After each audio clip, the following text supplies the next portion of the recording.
क्या दुनिया तीसरे विश्व युद्ध की तरफ बढ़ रही है और क्या पुतिन की चाल से पूरी दुनिया परमाणु आग की जद में आ सकती है? दरअसल रूस के राष्ट्रपति व्लादिमीर पुतिन ने ऐसा कदम उठाया है जिससे पूरी दुनिया की धड़कनें तेज हो गई हैं और इस पर संयुक्त राष्ट्र ने भी चेतावनी देते हुए कहा है कि रूस के बढ़ते कदम से दुनिया तीसरे विश्व युद्ध की गर्त में जा रही है। आज के इस रिपोर्ट में देखिए आखिर क्यों पुतिन ने तैनात किए न्यूक्लियर बॉम्बर्स। नमस्कार, मैं दिव्यांश और आप देख रहे हैं जी भारत। दरअसल पुतिन की सेना ने Tu-22M3 न्यूक्लियर बॉम्बर्स तैनात कर दिए हैं।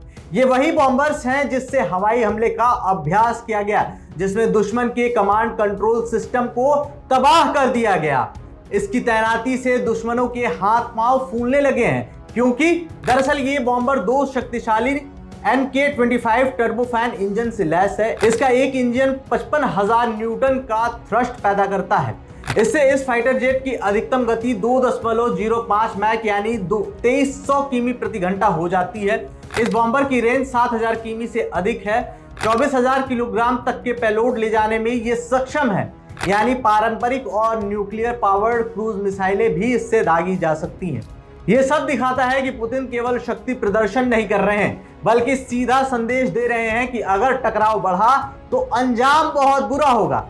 इस बीच आर्कटिक से भी बड़ा हमला हुआ है। दरअसल आर्कटिक महासागर में रूसी द्वीप समूह फ्रांज जोसेफ लैंड से सेना ने ओनिक्स मिसाइलें दागी। ये वही जगह है जिसे पुतिन अपना बैस्टियन कॉम्प्लेक्स कहते हैं, यानी दुनिया के ध्रुवीय इलाकों में रूस का सबसे सुरक्षित युद्धक किला। इस हफ्ते रूस ने पोलैंड के हवाई क्षेत्र में हमलावर ड्रोन भी भेजे थे। नाटो और यूरोपीय देशों की इससे नींद उड़ गई। कई देशों के फाइटर जेट्स को उड़ान भरनी पड़ी।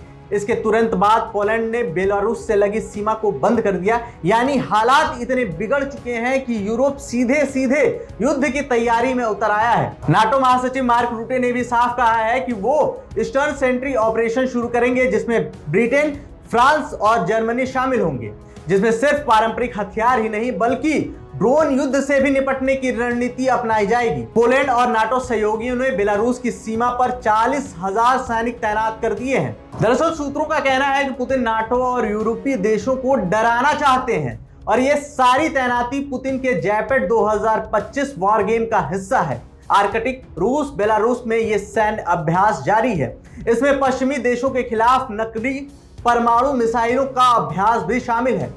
गौरतलब है कि बेलारूस की सीमा सीधी सीधी नाटो देशों यानी पोलैंड, लिथुआनिया और लातविया से लगती है और यहीं से जंग की चिंगारी सबसे पहले भड़क सकती है। रूस के करीबी सहयोगी बेलारूस ने भी तैयारियां कर ली हैं। दरअसल रूस की नई ओरेशनिक मिसाइल भेजी गई है। इस मिसाइल की रेंज 3415 मील है, जो मैक 10 की गति से हमला करता है।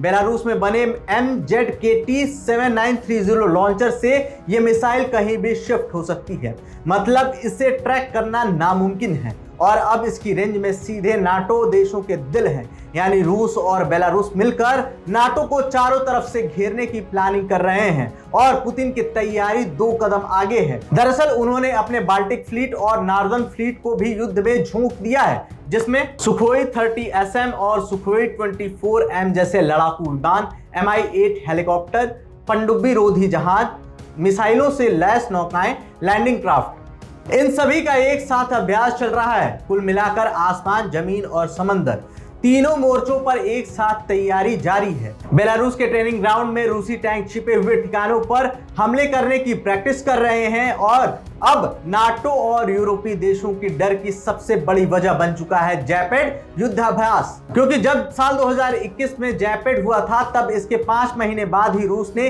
यूक्रेन पर सबसे बड़ा हमला कर दिया था। अब 2025 में फिर वही पैटर्न दोहराया जा सकता है।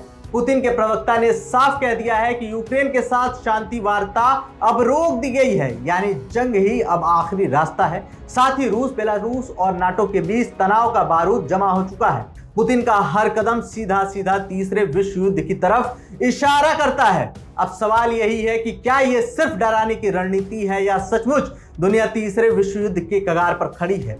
ये तो समय ही बताएगा कि आगे क्या होगा। इस रिपोर्ट में सिर्फ इतना ही, लेकिन आपकी इस पर क्या राय है हमें कमेंट बॉक्स में जरूर बताएं और जुड़े रहिए हमारे साथ, क्योंकि रूस हो या यूक्रेन, दुनिया की सबसे बड़ी खबर का अपडेट आपको यहीं पर मिलेगा। अपना और अपने परिवार का ध्यान रखें और देखते रहें जी भारत। जय हिंद।